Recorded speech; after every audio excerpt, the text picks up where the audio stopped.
ನೋಡಿ ಮರಗೆಸ ಕೊಯ್ದರೆ ಈ ಥರ ಕತ್ತಿ ದೋಟಿ ಕಟ್ಕೋಬೇಕು. ಕಟ್ಕಿ ನೀನು ಹೋಗ್ಬೇಕು ಕಾನಾಗ ಎಲ್ಲ ಇದಾವಂತ ಹುಡುಕ್ಬೇಕು.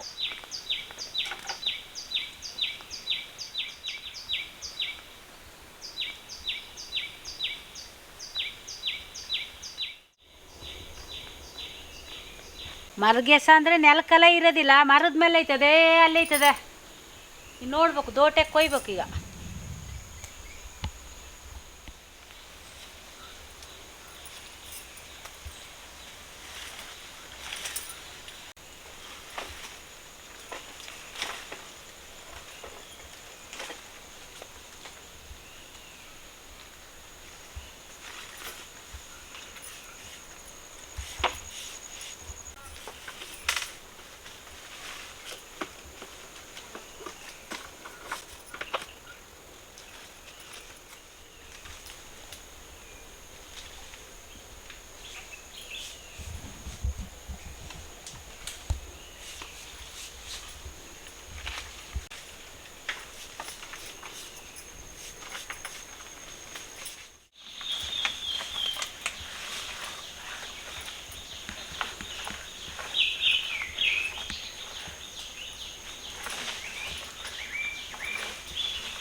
ಇದೆಲ್ಲ ಬಿದ್ದು ಎಲ್ಲ ಆಯನ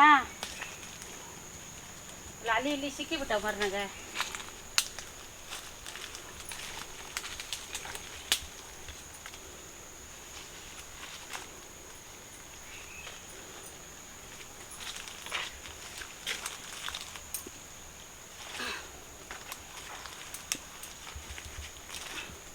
ಮರ್ಗೆಸಿನ ಎಲೆ ಇಷ್ಟು ಸಿಕ್ತಿವು. ಪತ್ರೊಡೆ ಮಾಡೋಣ ಬರ್ರಿ.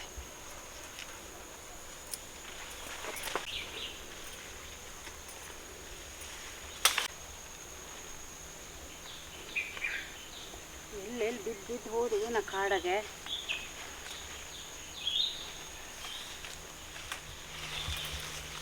ಮರ್ಗೆಸಲ್ದೆ ಹಳ್ಳಿ ಕೆಸ ಆದರೆ ಇಷ್ಟು ಕಷ್ಟಪಡೋದೇ ಬೇಡ. ಕಾಡಿಗೆಲ್ಲ ಬರೋ ಕೆಲಸ ಇಲ್ಲ, ಮನೆಗೆ ನೆಟ್ಟಿದ್ದೇ ಕೆಸ ಇತ್ತು. ಅದು ಅಷ್ಟು ಚಲೋ ಆಗೋದಿಲ್ಲ, ಮರಗೆಸನೇ ಚಲೋ ಆಗ್ತೈತಿ.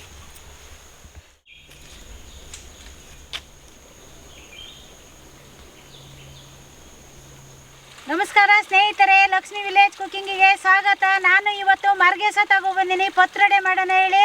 ಅದು ಹೇಗೆ ಮಾಡೋದಂತ ಹೇಳ್ಕೊಡ್ತೀನಿ. ಹಾಗೆಯೇ ನನ್ನ ಚಾನಲ್ಗೆ ಲೈಕು, ಶೇರು, ಕಮೆಂಟ್ ಮಾಡಿ, ಸಬ್ಸ್ಕ್ರೈಬ್ ಆಗಿ. ಈಗ ಅಕ್ಕಿನ ಕಡಲೆಬೇಳೆನ ನೆನೆಸ್ಬೇಕು ಒಂದು ಅರ್ಧ ಗಂಟೆನ.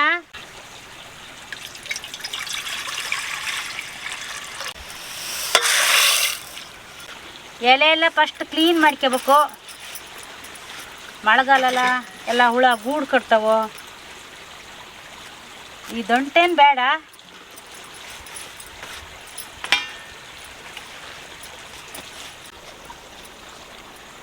ಈ ಎಲೆ ಮರದಲ್ಲಿ ಇರ್ತಾವ, ನೆಲಕ್ಕೆಲ್ಲ ಇರೋದಿಲ್ಲ. ನೆಲಕ್ಕೆ ಇರೋದು ಮಾಡೋದಿಲ್ಲ. ಮರಗೆಸ ಅಂದರೆ ಮರದಾಗೆ ಇರ್ತವೆ.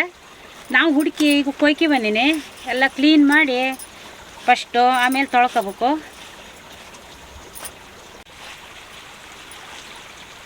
ಈ ಮರಗೆಸದಲ್ಲಿ ಮಾಡೋ ಪತ್ರೊಡೆ ಭಾಳ ಟೇಸ್ಟ್ ಇರ್ತಾವೆ. ಈ ಮನೆಗೆ ಬೆಳೆದಂಥ ಕೆಸದಂಗೆ ಅಲ್ಲ, ಈ ಕೆಸದಾಗ ಮಾಡಿದ್ರೆ ಭಾರಿ ಟೇಸ್ಟ್ ಇರ್ತಾವೆ. ಹುಡುಕಿ ತರೋದೇ ಕಷ್ಟ. ಎಲ್ಲ ಕ್ಲೀನ್ ಮಾಡ್ಕೋಬೇಕು. ಸಣ್ಣ ಹುಳ ಗೂಡು ಕಟ್ತವೆ.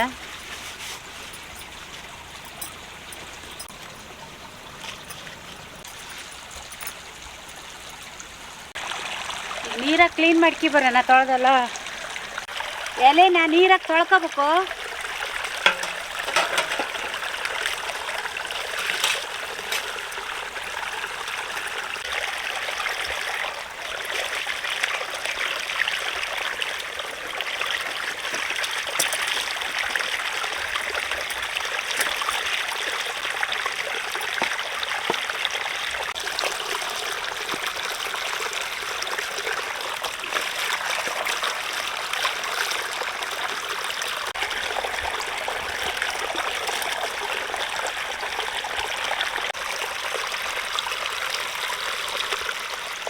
ಮರಗೆಸಕ್ಕೆ ತೋಟದಲ್ಲಿ ಬೆಳೆದ ಕೆಸಕ್ಕೆ ವ್ಯತ್ಯಾಸ ಏನು ಅಂದ್ರೆ ತೋರ್ಸ್ ನೋಡ್ರಿ.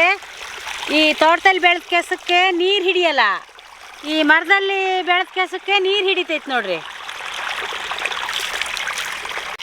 ನಾನಿವಾಗ ಪತ್ರೊಡೆ ಮಾಡಿದ್ದು ಈ ಎಲೆ.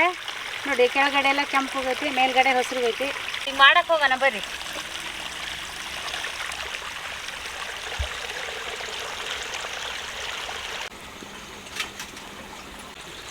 ಫಸ್ಟು ಮಸಾಲೆ ಮಾಡ್ಕೋಬೇಕು.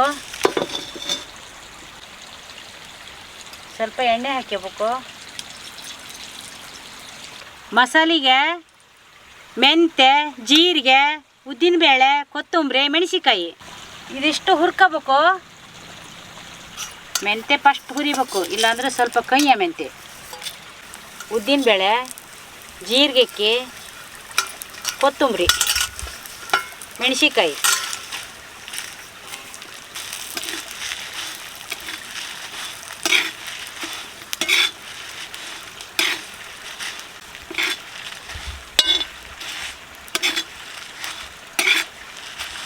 ಸ್ವಲ್ಪ ಎಣ್ಣೆ ಹಾಕ್ಕೋಬೋದು, ಜಾಸ್ತಿ ಹುರಿಯೋದರೆ ಹೊತ್ತೋದಿಲ್ಲ. ಸ್ವಲ್ಪ ಕೆಂಪಾಗೋ ತನಕ ಬೇಯಿಸ್ಕೋಬೇಕು. ಲಾಸ್ಟ್ ಒಂದು ಸ್ವಲ್ಪ ಕರಿಬೇವು ಹಾಕ್ಬೇಕು ಹುರಿಯೋಕ್ಕೆ.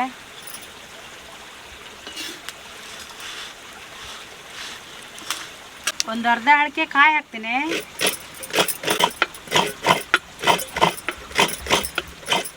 ಈಗ ಮಸಾಲೆ ತಿರ್ಸ್ಕೋಬೇಕು.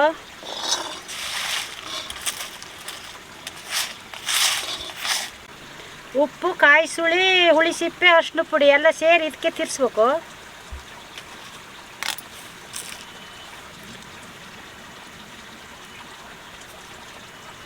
ಹುಳಿ ಸಿಪ್ಪೆನೂ ಹಾಕ್ಬೇಕು, ಅದು ಸ್ವಲ್ಪ ತುರ್ಕೆಲ್ಲ. ಸ್ವಲ್ಪ ಬೆಲ್ಲ ಹಾಕ್ಬೇಕಾಗಿತ್ತು, ನಂಗೆ ಬೆಲ್ಲ ಇಷ್ಟ ಇಲ್ಲ. ನೀವು ಮಾಡೋದಾದರೆ ಬೆಲ್ಲ ಹಾಕಿ ಮಾಡಿರಿ, ಸ್ವಲ್ಪ ಒಂದು ಚಮಚ ಆದರೂ ಸಾಕು. ಇದೊಂದು ಅರ್ಧ ಗಂಟೆ ಸಣ್ಣ ಆಗೋ ತನಕ ತಿರ್ಸ್ಬೇಕು.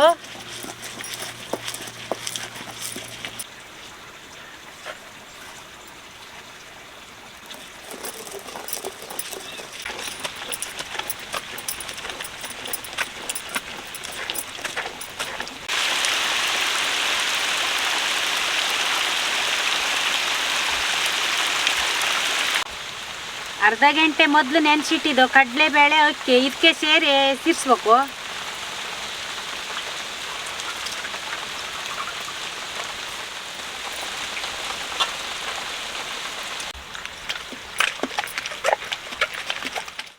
ಈಗ ತಿರ್ಸಿದ್ದು ಸಣ್ಣ ಆಗೈತಿ, ಭಾಳ ಸಣ್ಣ ಆಗಬಾರ್ದು, ಜುರಿ ಜುರಿ ಇರಬೇಕು, ಎಲಿಗೆಲ್ಲ ಹೊಂಟ್ಕೋಬೇಕಲ್ಲ. ಇಷ್ಟು ಸಿಕ್ಕಿದ್ರೆ ಸಾಕು.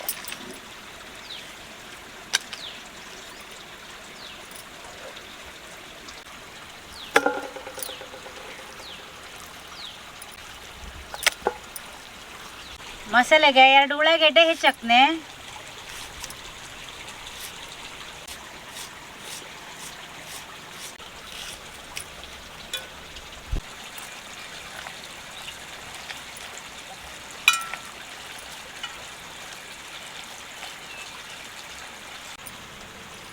ಈಗ ಮಸಾಲೆನ ಇದಕ್ಕೆ ತೊಳುಕ್ಕೆ ಹಚ್ಬೇಕು.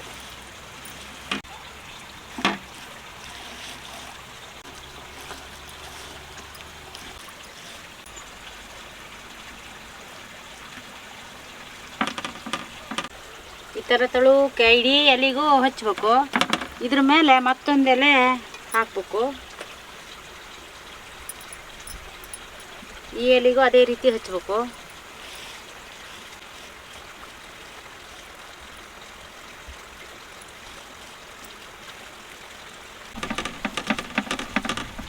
ಇನ್ನೊಂದು ಎಲೆ ಮತ್ತೆ ಹಾಕ್ತಾ ಇದ್ದೀನಿ.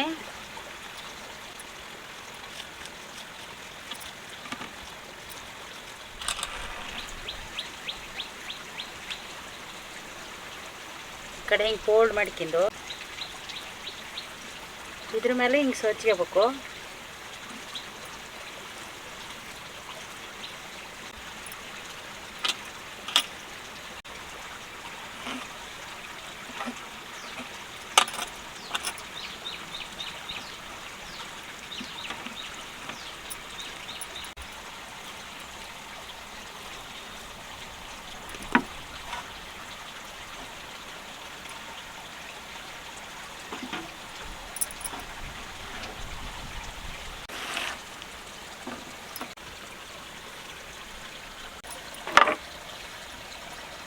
ಇದೇ ಥರನೇ ಎಲ್ಲ ಹಿಂಗೆ ಎಲೆ ಮಾಡಿಕೊಂಡು ಹಚ್ಬೇಕು.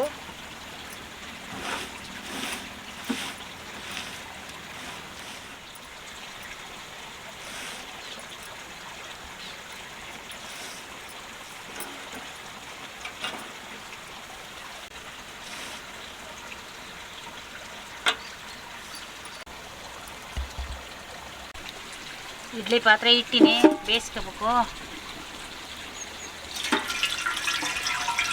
ನೀರು ಜಾಸ್ತಿ ಹಾಕ್ಬಾರ್ದು.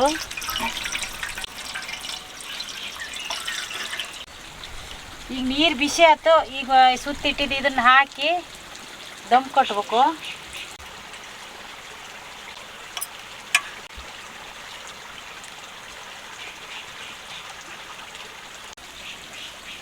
ಈಗ ಹಿಂಗೆ ಉಸಿರಾಡ್ದೆ ಹೋದಂಗೆ ಮುಚ್ಚಳ ಮುಚ್ಚಿ ಸಣ್ಣ ಬೆಂಕಿ ಹೊಟ್ಬೇಕು.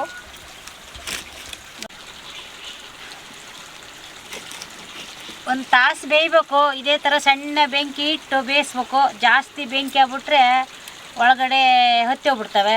ಸಣ್ಣ ಬೆಂಕಿಗೆ ಬೇಯಿಸ್ಬೇಕು.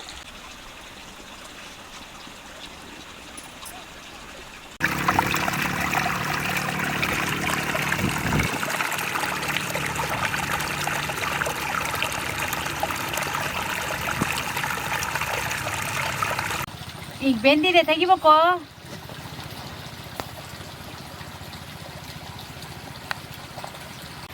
ಗಮ್ಮ ಅಂತ ಪರಿಮಳ ಬರ್ತೈತಿ.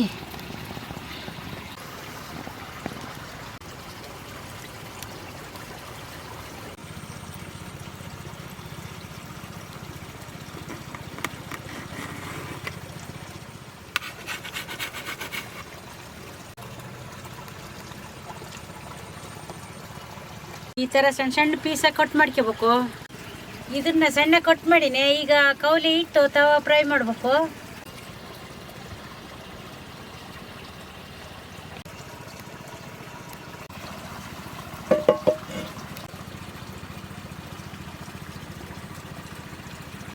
ಸ್ವಲ್ಪ ಕೌಲಿಗೆ ಎಣ್ಣೆ ಹಾಕಬೇಕು.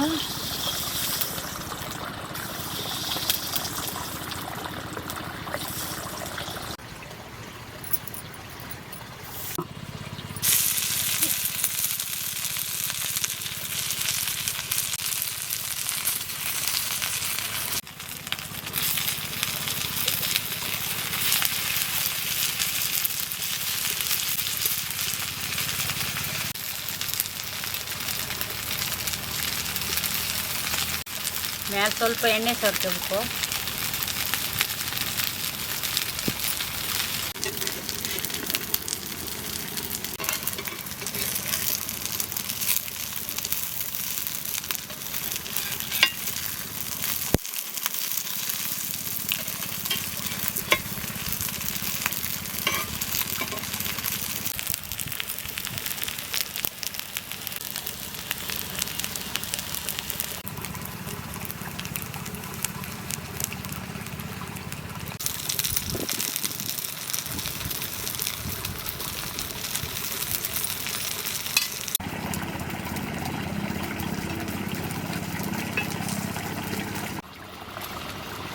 ಈಗ ಬೆಂದಿದ್ದಾವೆ. ಈಗ ಕರ್ಮಾಗ್ಯಾವೆ. ಫ್ರೈ ಚಲೋ ಆಯ್ತು.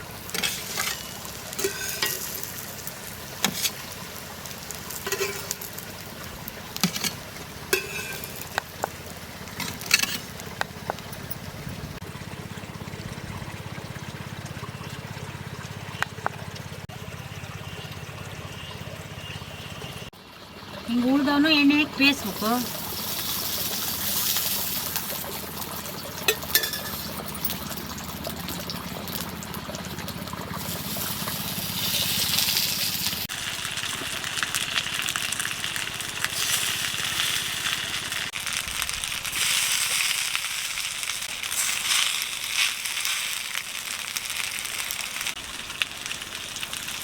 ಬನ್ನಿ ಇವು ತಿಂದು ಟೇಸ್ಟ್ ಹಂಗೆ ಹೇಳಿ ನೋಡೋಣ.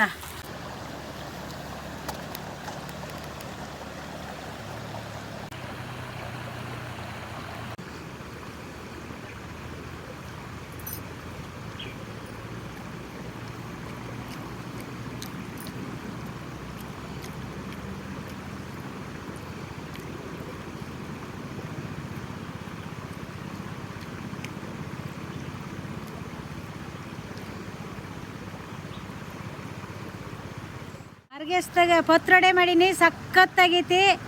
ಉಪ್ಪು ಹುಳಿ ಖಾರ ಎಲ್ಲ ಕರೆಕ್ಟ್ ಆಗೈತಿ. ಹಾಗೆಯೇ ನನ್ನ ಚಾನಲ್ಗೆ ಲೈಕು ಶೇರು ಕಮೆಂಟ್ ಮಾಡಿ ಸಬ್ಸ್ಕ್ರೈಬ್ ಆಗ್ರಿ. ಹಾಗೆಯೇ ಮುಂದಿನ ವಿಡಿಯೋದಲ್ಲಿ ಸಿಗ್ತೀನಿ.